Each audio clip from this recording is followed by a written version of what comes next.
కొంచెం urgent work ఉందని చెప్పి చెన్నై నుంచి తిరుపతికి అయితే బయలుదేరేసా. వందే భారత్ ట్రైన్ ట్రాక్ మీద దూసుకుపోతుంటే చూడడమే కానీ ఎక్కుతా అని అస్సలు అనుకోలేదు. ఏ మాటకు ఆ మాట ఎక్స్పీరియన్స్ మటుకు మస్తు ఉంది. ఫుల్ వర్త్ మామా. కళ్ళు చెదిరిపోయేలా ఉంది వర్మ. Mind blowing.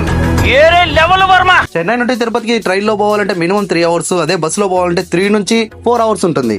అలాంటిది ఈ వందే భారత్ ట్రైన్ లో మటుకు జస్ట్ 1.5 అవర్లు ఎత్తుకోపోయి పారేసినాడు. ట్రైన్ బయట ఎంత బాగుంది, లోపలికి పోతే ఇంకెంత బాగుంటుందో అనుకుని ఎక్సైట్మెంట్ తో మన బోగి అయిన C5 యాడ్ ఉందో ఎత్తుకుని లోపలికైతే వెళ్ళి కూర్చునేసా. సీట్లు అయితే కంఫర్టబుల్ గా బాగానే ఉన్నాయి కానీ కొంచెం హార్డ్ గా ఉన్నాయి. లగేజ్లు పెట్టుకునే దానికి పైన అయితే ఫుల్ స్పేస్ ఉంది. ఇక్కడ స్క్రీన్ మీద ట్రైన్ నేమ్, డెస్టినేషన్, ఎన్ని కిలోమీటర్ ఉంది, నెక్స్ట్ స్టాప్ ఎన్ని కిలోమీటర్లో వస్తుంది, ఎన్ని కిలోమీటర్ స్పీడ్ తో పోతుందని కూడా డిస్ప్లే అయిపోతుంది. వాటిని చూస్తూ ఉండగా ఒక అతను వచ్చి న్యూస్ పేపర్ అయితే తెచ్చిచ్చాడు. ఈడ చూస్తే మొత్తం తమిళంలో ఉంది. మనకి అర్థం కాదు. ఇదేంట్రయ్యా అనుకునే టైంలో ఇంగ్లీష్ పేపర్ తెచ్చిచ్చినాడు. మనకి తెలుగు పేపరే సక్కంగా చదవము. ఇంక ఇంగ్లీష్ పేపర్ ఏం చదువుతానులే అని చెప్పి సైలెంట్ గా మడత పెట్టి పక్కన పెట్టేశా. ఇక ట్రైన్ అయితే మెల్లిగా స్టార్ట్ అయింది. అలా 125 నుంచి 130 స్పీడ్ తో అందుకుంది. లోపల కూర్చోండా అది చల్లగా ఏసీ వేసినాడు.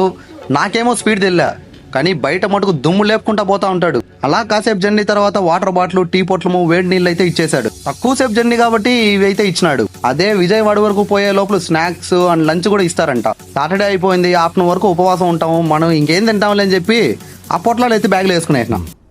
What a vision, what a thought. పిచ్చోలు అయిపోయారు మా టీం అంతా.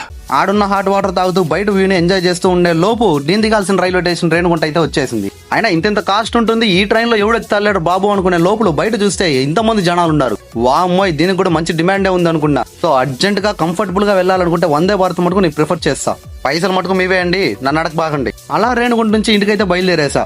అలాగే మీరు కూడా వెళ్తూ లైక్ చేసి సబ్స్క్రైబ్ చేసుకొని పోండి అయ్యా. ఇట్లు మీ తిరుపతి పిల్లగాడు. Bye bye.